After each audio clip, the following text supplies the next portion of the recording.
महाराज जी एक बार प्रवचन कर रहे थे तो शिष्य ने कहा कि गुरुदेव, परमात्मा की प्राप्ति और गुरु की प्राप्ति कैसे होती है। महाराज जी ने कहा कि बेटा, जिसका हृदय निर्मल, स्वच्छ और साफ होता है, जिसके अंदर दया और करुणा की भावना होती है, ऐसे लोग ही गुरु की प्राप्ति और परमात्मा की प्राप्ति कर पाते हैं। इसी पर आधारित एक छोटी सी कथा सुनाता हूँ। संत ज्ञानेश्वर एक योगी संत थे। उनके अंदर ईश्वर के प्रति अपार प्रेम था। वो हमेशा ईश्वर की भक्ति और उनके प्रेम में लीन रहते थे। विभिन्न शास्त्रों का ज्ञान उन्हें स्वतः हो गया था। वो हमेशा अपने शिष्यों को शिक्षा देते थे कि बेटा, निर्मल हृदय में ही भगवान का वास होता है, और जब आपका हृदय स्वच्छ, साफ और निर्मल है, तभी एकाग्र मन से आप ईश्वर की भक्ति और परमात्मा की भक्ति, गुरु की भक्ति कर सकते हैं। सारे शिष्य अपने गुरु की आज्ञा का पूर्णतः पालन करते थे। एक दिन ज्ञानेश्वर अपने समस्त शिष्यों को लेकर गंगा तट पर गए। जब वो गंगा तट पर स्नान करने के लिए पहुँचे तो वहाँ पर बैठे हुए बहुत सारे संतों ने कहा कि ज्ञानेश्वर, ऐसा कहा जाता है कि परमात्मा अपने समस्त सन्यासी संतों के यहाँ होते हैं। अगर वहाँ नहीं मिलते तो अपने भक्तों के घर में होते हैं, जो प्रातःकाल उनका भजन पूजन करते हैं। अगर परमात्मा वहाँ भी नहीं मिलते तो वो सत्यनारायण बाबा की कथा में मिलते हैं, और अगर वहाँ भी नहीं मिलते तो वो गंगा तट पर जरूर मिलते हैं। आज सब हम यहाँ पर गंगा तट पर स्नान करने के लिए आए हैं, तो संत ज्ञानेश्वर, क्या हमें परमात्मा की प्राप्ति होगी?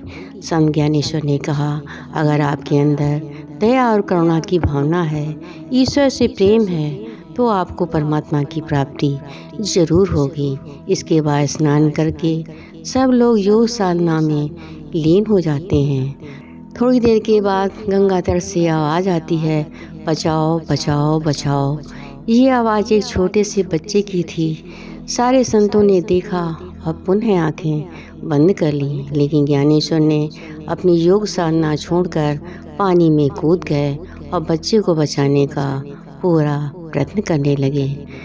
बच्चे को जब वो बचा रहे थे तो बच्चे ने कहा कि मुनिवर, आप मुझे बचाने के लिए तो आ गए, लेकिन आप तो तैरना भी नहीं जानते। मुनिवर ने कहा, बेटा तुम चिंता न करो, चाहे मैं डूब जाऊंगा, लेकिन मैं तुम्हें ज़रूर बचाऊंगा। धीरे धीरे करके वो बच्चे को किनारे लेकर के आए तो उन्होंने कहा, बेटा तुम्हारा वज़न तो बहुत ज़्यादा है, मैं उठा नहीं पा रहा हूँ। उसने मुस्कुरा कर कहा कि मुनिवर, ऐसा ही होता है। इसके बाद धीरे धीरे जब वो गंगा तट से किनारे की तरफ आ गए तब बच्चे ने कहा कि मुनिवर, आपने मुझे बचा लिया। आपके अंदर दया, करुणा और प्रेम की भावना है। जिसके अंदर दया, करुणा और प्रेम की भावना होती है, वही सच्चा इंसान होता है।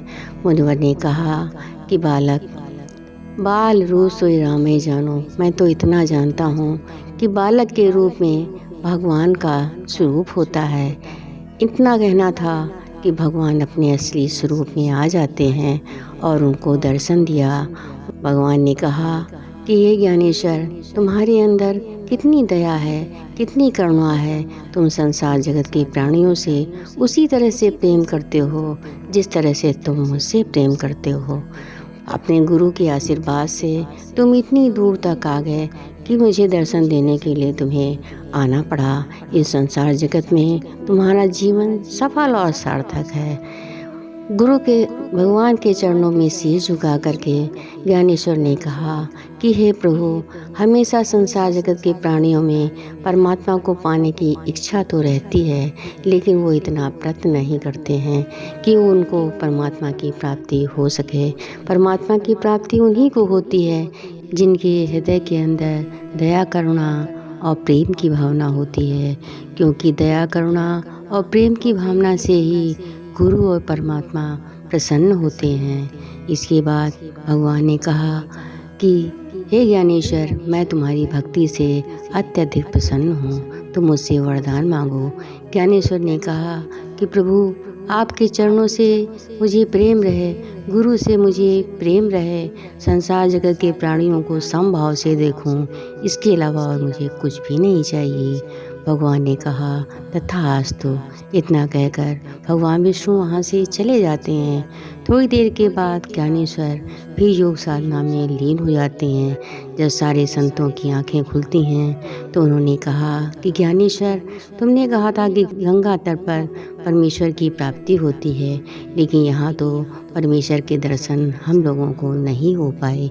ज्ञानेश्वर ने कहा परमात्मा आए भी थे और चले भी गए, लेकिन तुम लोग उनका दर्शन नहीं कर पाए, क्योंकि तुम्हारे अंदर न दया की भावना है, न करुणा की भावना है, न ही ईश्वर के प्रति प्रेम है।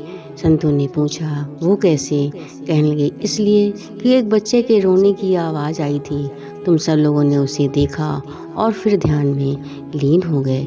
वही तो परमात्मा थे जिनको बचाने के लिए मैं पानी में गया था।